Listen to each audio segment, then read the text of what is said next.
இது பற்றிய விவரங்களோடு இணைகிறார் பொருளாதார நிபுணர் நாகப்பன். சார் வணக்கம்.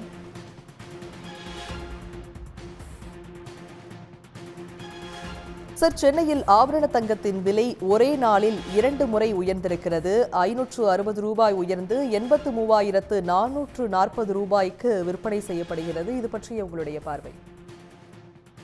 ஒரு பக்கம் ஃபெஸ்டிவல் பைங்கிறது இருந்தா கூட அமெரிக்காவினுடைய மத்திய ரிசர்வ் வங்கி யுஎஸ் ஃபெடரல் ரிசர்வ் அவங்க வட்டி விகிதத்தை குறைத்தார்கள் இல்லையா? 0.25 குறைச்சது 4 அப்படின்னு மாத்தினது.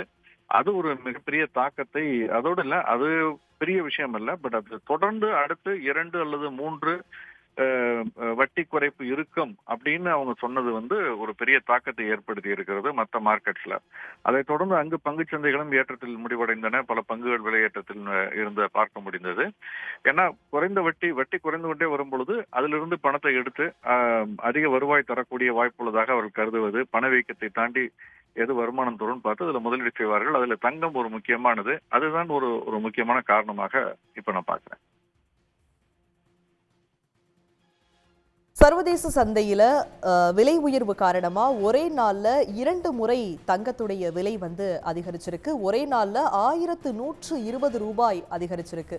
வரக்கூடிய நாட்கள்ல இது தங்கத்தின் விலை குறைய வாய்ப்பு இருக்கா, இல்ல தொடர்ந்து அது அதிகரித்து கொண்டேதான் இருக்குமா?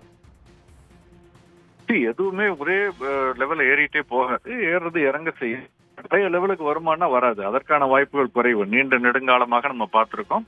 ஏறும் பொழுது ஏறுறதுல இருந்து ஒரு குறிப்பிட்ட அளவு திரும்ப ரிட்ராக்ஷன் அப்படி ஆகுறது நம்ம பார்த்திருக்கோம். அதனால அது உறுதியாக சொல்ல முடியாது. நிச்சயமா ஒரு கரெக்ஷன்ங்கிறது இருக்கும். இது தங்கம் பல முறை இறங்கி தான் ஏறி இருக்கு. ஆனால் ஒட்டுமொத்தமாக பார்க்கும் பொழுது ஏற்றத்தில் இருக்கு. தங்கம் மட்டுமல்ல, அதை தொடர்ந்து வெள்ளியுமே இன்னைக்கு 1.5% கிட்ட ஏறி இருக்கு.